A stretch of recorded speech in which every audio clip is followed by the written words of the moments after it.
Welcome to a Sun News special, Mid-East Media Bias Exposed, and a look at how news groups shape the message about the war between Israel and Hamas. It's been going on for close to a month now, and there's no sign in the end of the fighting, either the shooting war or the media war. And make no mistake, the war between Israel and Hamas right now is just as much about the media as it is about the bullets and the rockets.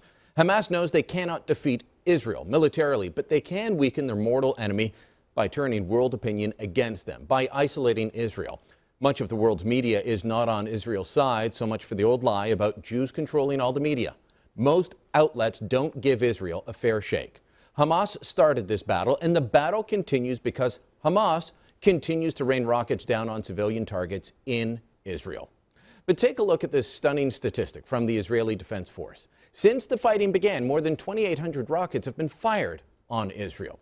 Hamas is also hitting its own people with their own rocket fire, again from the IDF. 50 rockets fired from Gaza landed in Gaza in the last 24 hours.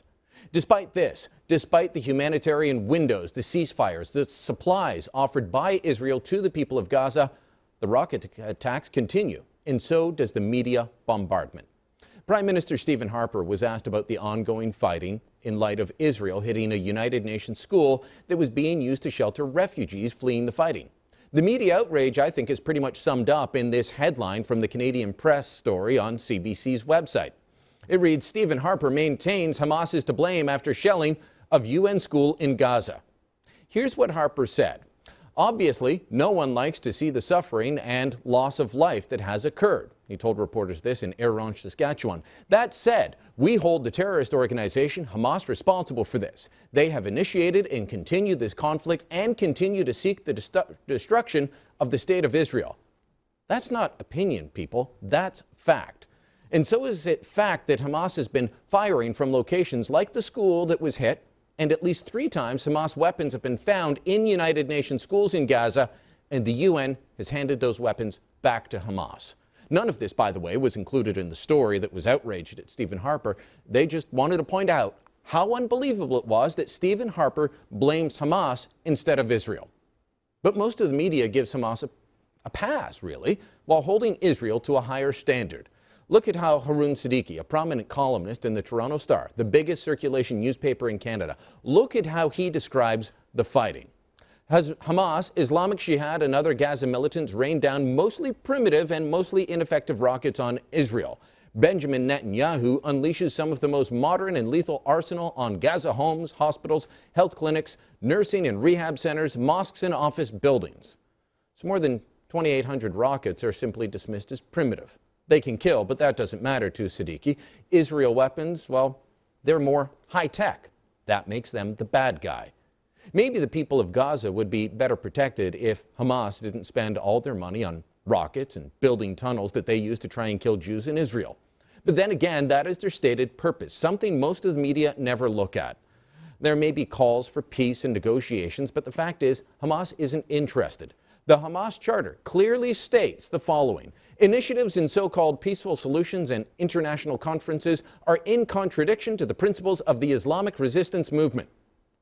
The Hamas Charter is really a fascinating read. It's easily found online. It's easy to get through if you can stomach all the Jew hatred, which there's plenty of. But most of the world's media, they're not going to read it. And if they do, they're not going to mention it in their coverage as they ponder why the fighting won't stop. Well, it's really easy. Read the Hamas Charter, which also states Israel will exist and will continue to exist until Islam will obliterate it, just as it obliterated others before. That's a quote from Hassan al-Banna. He's the founder of the Muslim Brotherhood, which Hamas claims to be a part of, in addition to the Islamic resistance movement. Time and again, Hamas is given a pass, and whether it's people like Marc Garneau and Justin Trudeau in the Liberal Party or Paul Dewar in the NDP, Barack Obama in the United States, they'll just say they want the Israelis to sit down. They just want them to sit down and talk about peace with Israel. They want to be rid of the Jews. That's Hamas's opening position. But you won't hear that. Here's what the Hamas Charter states again. Israel, Judaism, and Jews challenge Islam and the Muslim people. May the cowards never sleep. Does that sound like someone you want to sit down and negotiate with? Because I'd call that a threat. The Hamas Charter also talks about what it refers to as Allah's promise in the fight against the Jews. It says the day of judgment will not come until Muslims fight the Jews, killing the Jews. When the Jew will hide behind stones and trees, the stones and trees will say, "O Muslims, O Abdullah, there is a Jew behind me, come and kill him." Only the Garkad tree, evidently a kind of tree, would not do that because it is one of the trees of the Jews. Really? People ask why I support Israel. Look at the two sides. One is a liberal democracy that actively seeks peace. The other, a terrorist group that oppresses its own people and seeks to eliminate its neighbors. With choices like that, there can be no moral equivalence between the two sides. There's no other rational option than supporting Israel. Coming up next, a closer look at what has brought us to this point, how the media is covering the war abroad and the war that's at home. That's next. Welcome back. Nearly 10,000 kilometers away, a westernized democracy is locked in a battle with a designated terrorist group. And how we interpret this war depends on the bias of the media reporting it. Which brings us to our first guest, Sun News contributor Paige McPherson. Paige, coverage of the Israeli-Gaza conflict, it's at a fever pitch. It's not always balanced, is it? No, and I think this is really about an omission of key details to the conflict that so much of the Western media just seems to be leaving out and unwillingly taking part in. Now, there are examples from across the Western world, Brian, really, I mean, some big bad ones from the New York Times showing a disparity in photos. Every photo of Gaza is of bloodied civilians and, bombed hospitals, whereas every photo of Israel seems to be military tanks and military helicopters. As opposed to civilians being attacked. Which is, of course, bombed out homes. Exactly, like happening in Israel, too. Those are photos that are simply being omitted from their coverage. Then you can look at, the Daily Telegraph in the UK, and you can see that one of their bloggers, one of their reporters on the ground there said, called it a genocide in Gaza, just casually used the term genocide, and that's a reporter doing live blogging of what's happening there. So there are those examples from across the Western world that are concerning, but there are egregious examples here at home as well. And one of those examples that really stood out to me was a CBC National report that aired. That report was called "How the Ongoing Gaza Conflict Has Changed." So I have an excerpt of that to show you. Israel's current campaign, dubbed Operation Protective Edge, is the third major confrontation between Israel and Hamas, the Islamic resistance movement, over the past 6 years. There are constants. Both sides accuse the other of starting the fight. Both sides claim self-defense, and inevitably, it is the Palestinian people who bear the brunt of the suffering. Critics accusing Israel of using disproportionate force. Another constant, UN buildings hit, like the one sheltering hundreds of displaced people today, and the Israeli response that Hamas hides its rockets in schools and hospitals.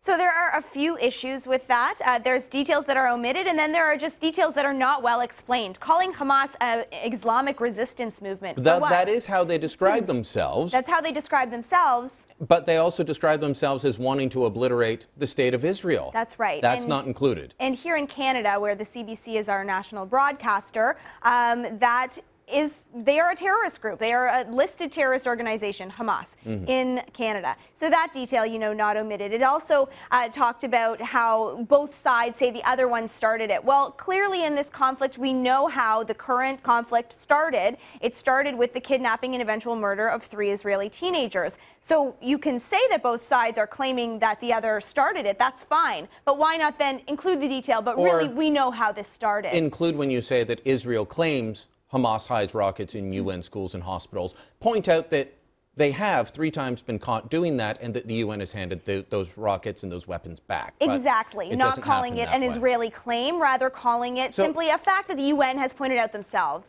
This is a war that's far away, but the protests happen here as well. And then the media coverage of that is lopsided. Absolutely. There's one very good example from the Al-Quds Day coverage that happened here in Toronto. Sun News was there. Other media networks were there as well, and here, just take a look at some of their coverage to see how they decided to cover this event.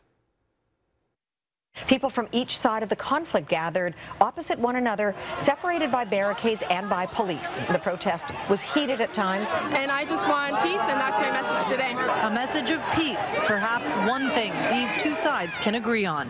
Among the thousands here in the crowd were also members of the Jewish Defense League, an extreme right-wing organization that has come under criticism for its views, even by the city's Jewish community. No matter what side these protesters are on, in the end, everyone here is hoping for the same outcome. So the reporting there across the board pretty much summed up that everybody's looking for peace and that everybody there is looking for the same outcome. It's Al-Quds Day. It's a day started by Ayatollah Khomeini to denounce, to start the founding of Israel. Again, it calls for Israel to be destroyed. Exactly, but a small insignificant detail that I suppose the media didn't feel that they needed to point out. Did they even talk to anybody there? Well, we did, and I can tell you that that led me to believe, watching that footage, that I don't know if both sides really wanted the same thing here. So here's some of what we saw at the Al-Quds Day rally. Israel does not believe on humanity. They want to make money with the blood of the human being. Israel and Zionism are destined to the dustbin of history in our lifetime, inshallah.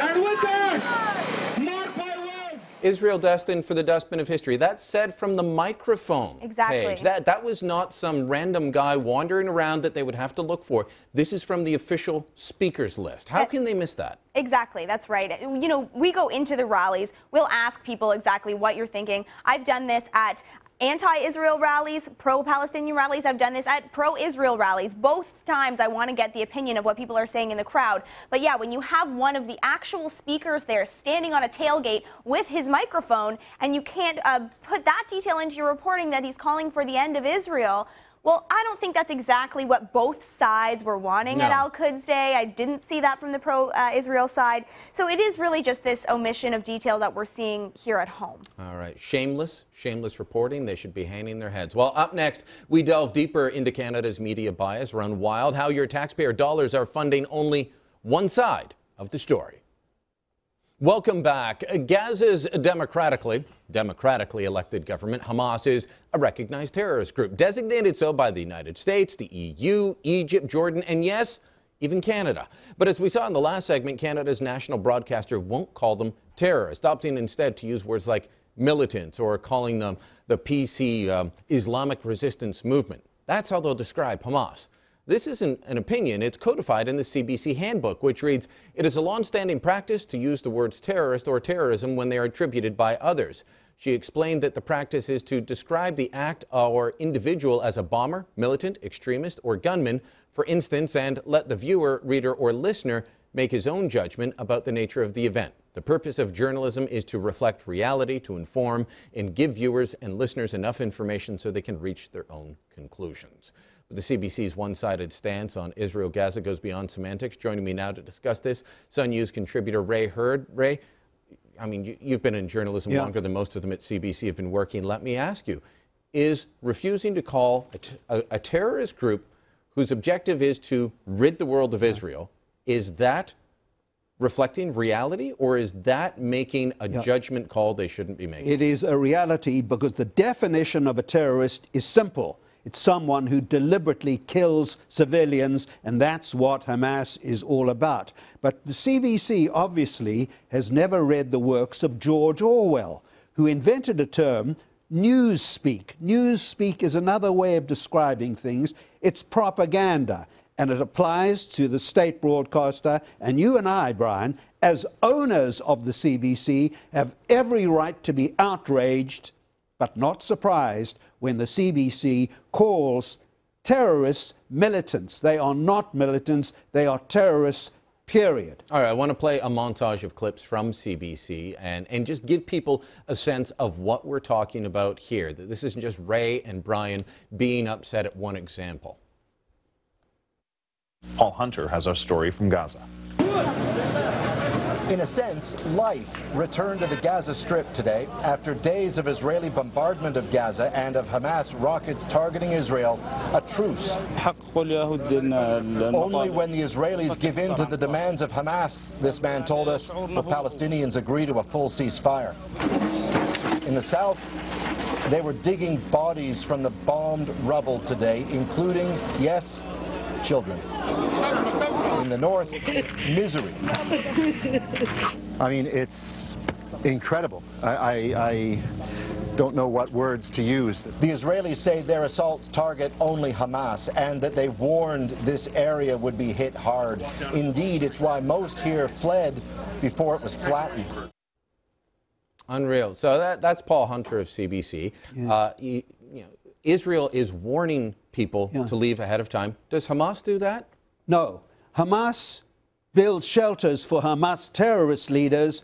Israel builds shelters for civilians. But everyone's missing the context here. The fact is this, Brian, were it not for the Iron Shield Israeli anti-missile system, thousands of Israelis would be dead today compared with hundreds of Palestinians. So the reason that this is a body count contest like the Vietnam War, which I covered, everyone's talking about the body count. But I look at what the body count would be if Israel did not have superior brains and technology to have an anti-missile shield to protect civilians. And they decided after the last time that Hamas wanted to pour rockets down on Israel, we can't have this. They developed it. The technology is only a few years old, but it's working because, as you point out, the body count on the Israeli side much lower. Sure. And you've mentioned the CBC, which is one of the main culprits here. Do you know what's sad about this?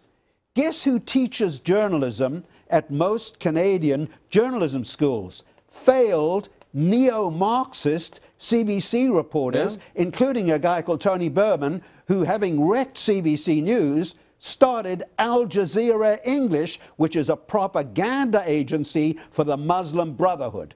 Well, yeah, and so it's not surprising to see what comes out of the journalism schools. I used to deal with interns and students, and it's hard to undo some of the propaganda and brainwashing when I ran Global, I would not hire from one of the journalism schools because I knew that the professors were propagandizing them in neo-Marxist attitudes. Now, you brought another example you wanted to read off to me, a headline. This is Huffington Post, and Huffington this is shocking. Post. This is the associate editor, whose name is Mohammed Omar. He's a Palestinian, and he's also involved with Ryerson Journalism School. And his headline is, "Why aren't Harper and Baird angry about dead babies in Gaza?" Now, the facts are these. Harper and Baird have both expressed regret over the death of civilians in this conflict. So that is not telling the truth. And I pity any students at Ryerson who have to deal with Mr. Mohammed Omar because he shouldn't be teaching or involved in, I'm not sure what his exact title is, but he is part of the problem. And I'm surprised that the Huffington Post would employ someone like this, but it's a free country and readers have a free choice. Yeah, and as we saw, CBC went after John Baird, claiming, why won't you comment on the civilian casualties? And they did that minutes after he did in his opening statement. So this is an ongoing theme that Stephen Harper and John Baird don't care about that. But let's remind folks, Ray, we'll have to end it on this, is that we keep hearing about the number of deaths in Gaza.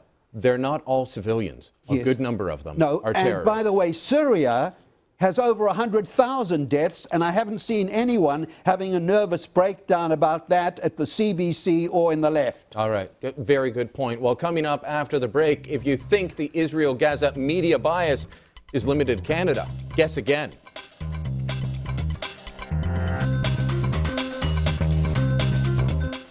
Welcome back to Sun News's special look at Mideast media coverage exposed. Joining me now to discuss how the Israel-Gaza crisis is being covered in the U.S. and beyond is our own John Robson. John, we've talked about CBC problems in covering this, but it goes around the world. It kind of does put to the lie the idea that Jews control the world media and they're always favorable to Israel, because whether it is CBC or the New York Times or CNN, as we'll show in a minute, Israel doesn't get a break in how it reacts to a never-ending bombardment from Hamas rockets.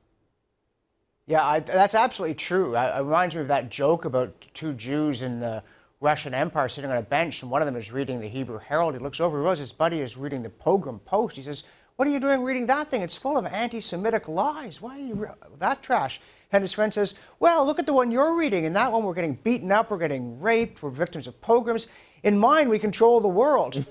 And this notion of the Jews as in charge of everything, but it just goes to show how much anti-Semitism there still is in the world. And the people who seem most alert to racism, and will see racism, any incident that involves two people whose skin is not exactly the same color, are exceptionally blind to the role of anti-Semitism, to the extraordinarily inflammatory rhetoric that one hears about Jews in parts of the world, and the quiet, pervasive hostility toward Israel because it is Jewish in other parts of the world that dominates the discourse. Again, and the Israelis keep making this point, saying, what would you do? The Israeli ambassador to the U.S. just said, if 200 million Americans were in bomb shelters, what would you be doing? And this is a question that would be a fair question if it were anybody but Israel. And so it makes you scratch your head or pound your fists on the wall in frustration that when it's Israel, it's so hard to get people to recognize it. It's not just the rocket fire, it's also these tunnels, that Israel is under threat from people who want to destroy it and kill all its people. They say, oh, but it's the occupation, it's the occupation. Well, Israel didn't occupy these areas before 1967, so why was it happening before 1967? There is a relentless hostility, these cries of Itbach al-Yahud that you hear, slaughter the Jew. That's what they're saying. That's what the Hamas charter says. If anybody else put out the Hamas charter, the left would be up in arms. If that stuff were in the publication by the Reform Party, they would take it very seriously. But when it's Hamas, it's like, oh, no. Was it Nancy Pelosi just said, well, Qatar assures us they're a humanitarian organization. Yeah, well, yeah, and Hezbollah was as well, because they gave out sweets at the same time as they gave out rockets. I'm not buying it. I do want to play a clip from CNN and point out a couple of things here. One, there's a moral equivalence within this piece. Two, this was a longer piece. We've cut it down a bit, but it took 2 minutes. It's talking about a strike on a school where civilians were killed. It takes more than 2 minutes to get to the point that there are competing claims over who launched the rocket. This could have been one of the many, many rockets fired from Gaza that landed in Gaza. Let's roll tape. Once again yesterday, an explosion in a residential neighborhood here in Gaza that ended up killing 8 children and 2 adults on the first day of Eid. That's the end of Ramadan celebrations. There were a lot of people in the streets. Death spread all around. Let's take a look at this. You'll never get to meet little Mohammed. Mohammed was just yards from his front door. Witnesses say he and the other kids were playing toy guns. They call it dum-dum. The plastic pistol now broken, the children all dead. A bloody hand mark in a doorway, a lucky escape for them, but not for their grandfather. They say he died buying them holiday candy. Witnesses, young and old, say they heard a drone and then the sound of a missile fired onto their street. The warring factions blame each other. We've heard their excuses before. We've heard their excuses before. My apologies, by the way. That wasn't a report about a rocket landing in a school, but in a residential neighborhood. I think the point still stands. It's look at this, horrible death and destruction. Oh, by the way, this could have been Hamas or the Palestinians firing on themselves. It's just kind of a throwaway line.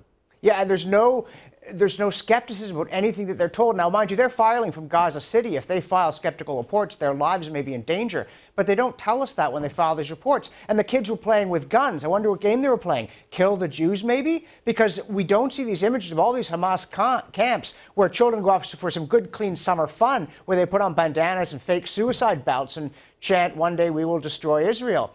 And there was a story in the Daily Telegraph, which is normally a much better paper. It was about the shelling of that school. And 13 paragraphs of blood streaming and horror and outrage. There's nothing worse than attacking sleeping children, as if Hamas didn't routinely try and do that in Israel. And then finally they get to one paragraph that says, The Israelis said they were returning fire from the vicinity of the school. And then 14 more paragraphs condemning Israel, lurid, absolutely non-skeptical. Finally, then they say, oh, and the United States is resupplying Israel. Boo, hiss down with the United States. This is not real coverage. And I find this extraordinary because once in a while, they're forced to deal with the fact that Hamas has built these tunnels. And I know the Israelis have been trying very hard to get journalists to look at the tunnels. And when they do, you often get these reports going, whoa, look at this thing. This is scary. So you do get some honest reporting of the fact that Hamas is putting expensive, extensive complex engineering projects, in which I gather, by the way, a fair number of children have died digging these tunnels. Hamas cares so much about Palestinian children, it's willing to sacrifice their lives while it hides out in neighboring countries. And once in a while, you do get reports on this kind of thing and on the nature of the threat, but by and large, it's a one-sided. Well, downplay it. And I want to ask you, we're almost out of time. I want to ask you about this one-sided aspect. You heard in that report, and I saw it in several others, Israel attacks Gaza during Eid. Israel was responding to rocket fire. If this is such a holy time and you can't attack the people in Gaza during Eid, why was Hamas, why were the other Palestinian terrorist organizations launching rockets during their holiday? Yeah, I mean, why do they call the Yom Kippur War the Ramadan War? And why were they not embarrassed to attack Israel during Yom Kippur? Why did Clinton halt bombing of Iraq during Ramadan, but not of Serbia during Holy Week? But I want one last thing. There's a throwaway line in an Ottawa Citizen story.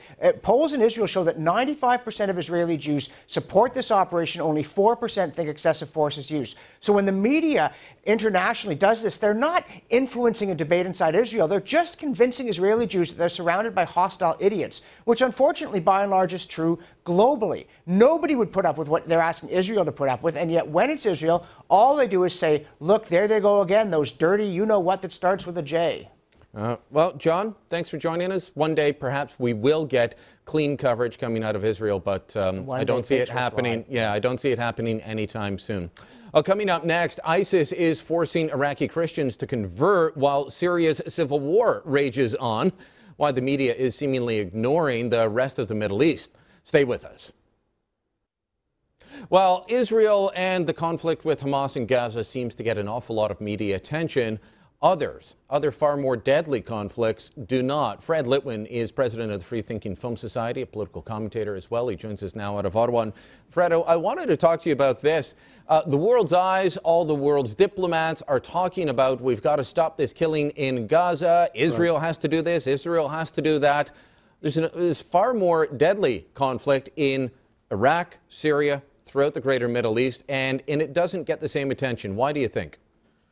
You know, it's a crime in the sense that if you're a Palestinian and you get killed in Syria, nobody really cares. If you're a Palestinian and you get killed in Gaza, it's a world tragedy. Now, all deaths are a tragedy, but there's a lot of death going on in Syria. We've had 170,000 people killed in Syria in the last 3 or 4 years. And by the way, we also have a war being waged against Christians in the whole Middle East. Shouldn't we be talking about that at all? Yeah, okay, and I want to get to the religious cleansing, I guess you might call it, happening against Christians. But first I want to bring this up. How deadly the conflict in Syria and Iraq is right now, and the fighting happening there compared to what's happening in Israel and Hamas. The number of deaths are just staggering. If we can bring up the quote board now. It reads this. So this is from the Syrian Observatory for Human Rights. More than 700 people were killed in clashes over 2 days between pro-government forces and Islamic State of Iraq in the Levant, or ISIS militants in Syria. Activists from the Syrian Observatory for Human Rights said that the deaths represented the bloodiest fighting since the civil war began in 2011. By Thursday, 270 have been killed in clashes, while the death toll for the day's combined unrest was 396. Friday's death toll reached 314, while 90 more people were still unaccounted for. Precise numbers of ISIS and pro-government casualties in the overall death toll remain unknown. That's before we even get to the religious cleansing aspect of that, which has sent hundreds of thousands of people leaving. It's an unbelievable tragedy. And if you want another example, I mean, look at the Yarmouk refugee camp in Syria. Prior to the fighting, there were 180,000 Palestinians in that camp. There's 20,000 left. They've been starved. They've been murdered. These are Palestinians. It's a tragedy, and you won't hear that at all. We did hear yesterday from Yank Barry. He's the Canadian philanthropist who has been spending a lot of his money and time dealing with the flood of refugees coming out of there, specifically Christian refugees. He's helping all kinds, but he thought the Christians are being persecuted there. He's taking them to Sofia, Bulgaria, housing them in 2 hotels. But he said the rest of the world seems to remain silent on this. Why do you think that is? You know, I wish I had a really good answer for that. I mean, Barack Obama hasn't mentioned this once. I mean, this is another, what a shame. I mean, my God, it's a horrible war being waged against Christians. The ethnic cleansing is just awful. And you have to go to page 72 of the New York Times to find a 3-line piece about it. This is outrageous. Oftentimes when I'm talking to people about Christians in the Middle East, they will react as if Christians in that part of the world are interlopers, that they're new. Why are they in Muslim lands?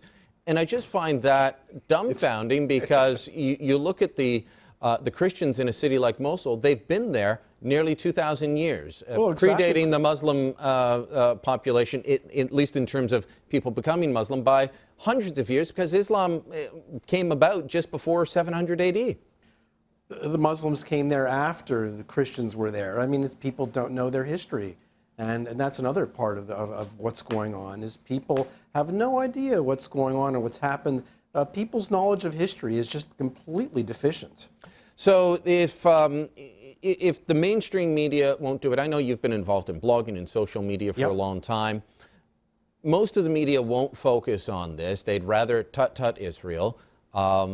What can people do to spread the word? I know that there are activists on all sides in these things, and we're going to talk about that more a bit later on, but what can people do to spread the word so that the population does know just how bad it is? Well, there are people out there. I mean, just go, do your part on Facebook and reach out to people who do have an understanding of what's happening. There's no shortage of good articles being written in Front Page Magazine and Pajamas Media and a whole variety of other places that you can go to. Read a little history before you rush to judgment with some horrible comments. Read the Hamas Charter. It's out there on the internet. See what Hamas thinks about Jews and Christians in the Middle East. And look at what ISIS wants to do with the caliphate. When I started talking about the caliphate a couple of years ago, it was laughed at, was mocked, but ISIS states that that is their goal throughout Syria, Iraq, and the greater Middle East, is they want to return to the caliphate. They're not shy about their goals. They say it openly. They're proud of their goals. And so people need to understand that. And what we're dealing with are not little nice people around the corner who share our Western values of democracy, liberalism, and free speech. These are people who want Christian and Jews dead. All right. Fred, great talking to you as always. Thanks so much. And thank you very much, Brian. We'll continue to follow this aspect of the story. Thank Thanks. you. Stick around. We are not done yet. More on the Mideast coverage, the media bias exposed.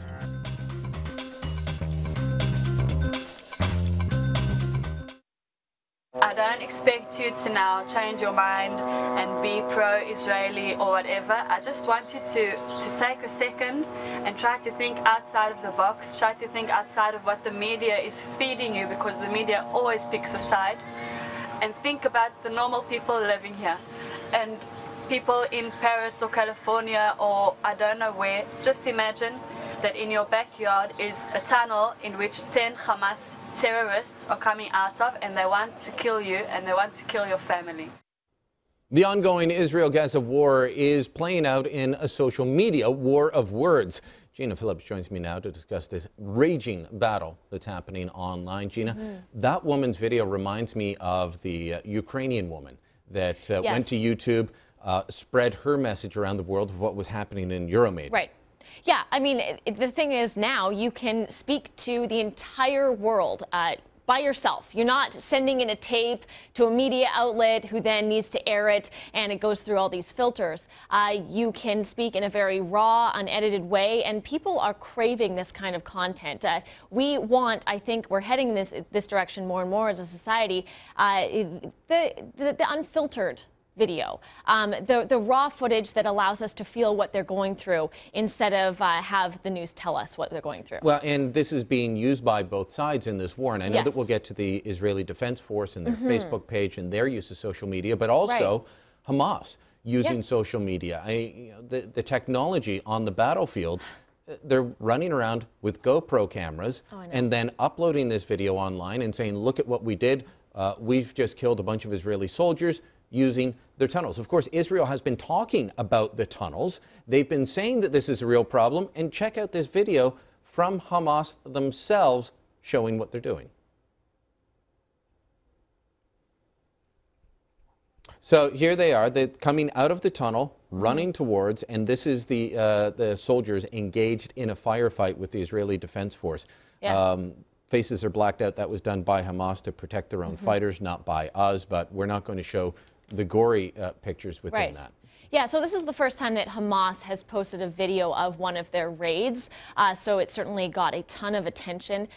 Israel has been doing it for quite some time now. They always videotape their military strategies and their raids as a way to sort of tell people and keep them in the loop with what they're doing. So you don't just see the headline, Israel attacks, anymore. You've already read 10 tweets on why they attacked, their reasonings for it, and how they went about it, and here's the video. So, and as we've been discussing all show, there is, in my view, and plenty of others, a media bias against Israel within the mainstream media, and so they feel they need to be doing this to get their side out, so that when there is that headline, Israel attacks, they can point to the YouTube video and say, here's what happened. Totally. They're also doing a rocket counter, big graphics showing, the amount of casualties, number one, but also the rockets fired on Israel, and just showing those numbers and putting it out there in the world. I mean, you risk people misunderstanding it.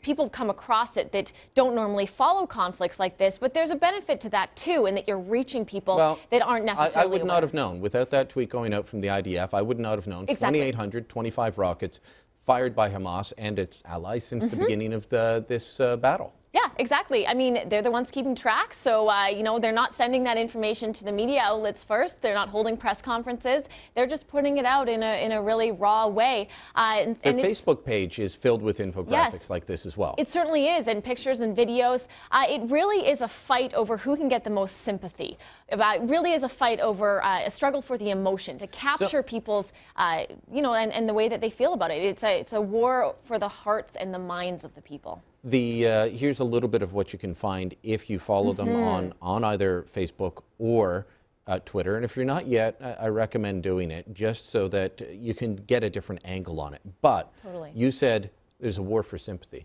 Yes. It's not always sympathetic messages, though. No. Sometimes vitriol being spewed in, let's admit it, on all sides.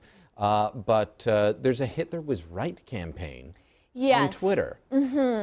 Pro-Palestinian activists started tweeting out messages with the hashtag Hitler was right, with things like, we need another Hitler to erase the Israel, it must be wiped out right off the map. So Hitler was right started actually trending, but people were also tweeting about it, which is why it started trending as well, because they were saying, how could you possibly be putting out these hateful messages? Let's not go back in time here.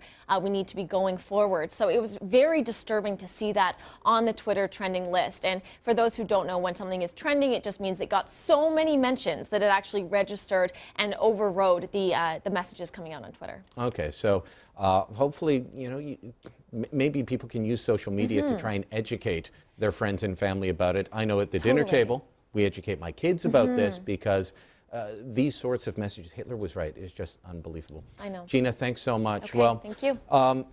I hope that you've enjoyed our special look at the media coverage over Israel and Gaza exposed. I hope that we've brought to you enough examples that you can share this with your friends and family. Let them know what's really happening. Let them know that there are alternative viewpoints out there, that this is a battle between a Western liberal democracy and a terrorist group with a stated goal of ridding the world of Israel and Jews, of killing them. They're upfront about it. They will tell you what their goals are if you only listen to them. And we need to listen to people. When they tell you who they are, listen to them. Believe them. Because Hamas isn't shy unfortunately, most of the media is shy in following up and making that part of the story. Thanks for watching. My name is Brian Lilly. We'll see you again soon.